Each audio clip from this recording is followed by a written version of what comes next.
Hey, I'm Mike Risco from Mike Risco Music, and we are going to talk about the way that a first lesson for a kid who's, say, maybe between 5 and 7 or 8 would work, and how to practice with them.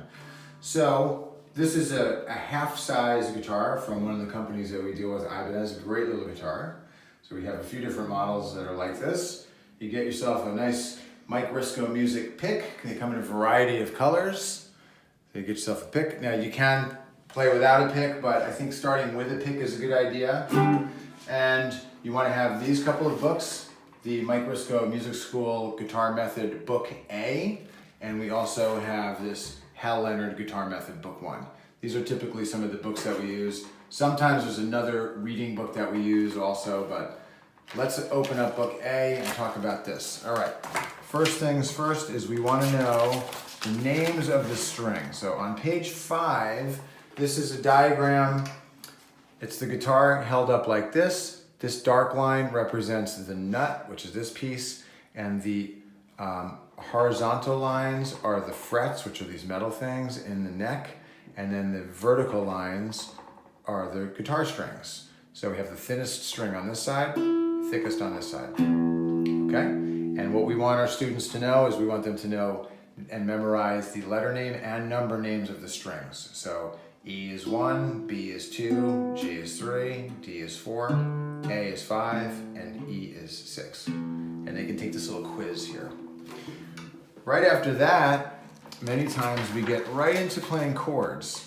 So we're gonna jump over to here into our chord page, and I'll show you a nice little diagram here of how you read a chord grid. So here it is, chapter 4, page 47.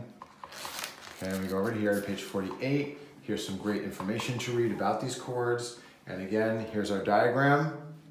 The X's mean that you don't play those strings, so you wouldn't play these 3 bottom strings. The O's mean you play the strings open. That means like this with no fingers. And over here, it tells you what finger to put where. So on the guitar, our index finger is 1, 2, 3, and 4. All right, so on this diagram here, it says take your first finger, which is your index finger, and you're gonna put it on the first string, first fret. So I don't put it on the metal fret, I put it right behind the fret. I press down pretty hard here, and I wanna be careful that my finger doesn't touch the second string, so it rings open. So my G7 chord looks like this. I play 3 strings with my pick, and I go like this. That's a G7 chord. If we look at this E minor chord, that little M stands for minor. It's just the top 3 strings open, no fingers, like this. Okay, so if I turn the page, we have a chord progression here. So let's take a look at this one right here. Number 3, it's E minor, we strum it 4 times, G7, strum it 4 times, E minor and G7. And the goal here is to go from one chord to the next without stopping. So if we play a little slower, it gives us more time to go from chord to chord. So I would play this exercise number 3 on page 50 like this. E minor, I get my finger ready, G7. Back to E minor.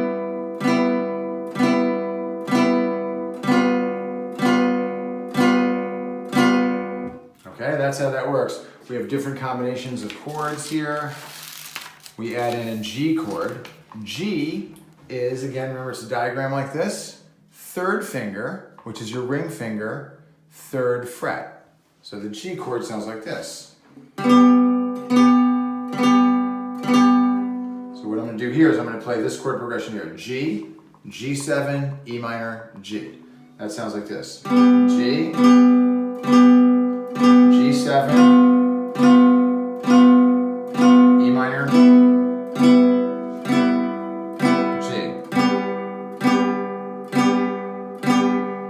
that's how the chords work. Let's quickly move to a little bit of note reading in the Hal Leonard book. We're going to go here. This would be a typical first lesson. So over here, see I wrote some things in. This is one of the books that we'll grab if somebody forgot their book. This is a whole note. That is a half note. That's a quarter note. Whole note gets 4 beats. Half note gets 2 beats. Quarter note gets 1 beat. Up on this part of the page, there's a diagram showing where the note is and a picture. So the E is here, first string open. That's here on the staff too. The F is on the top line, and that's this note right here. F, and then G is third finger, third fret.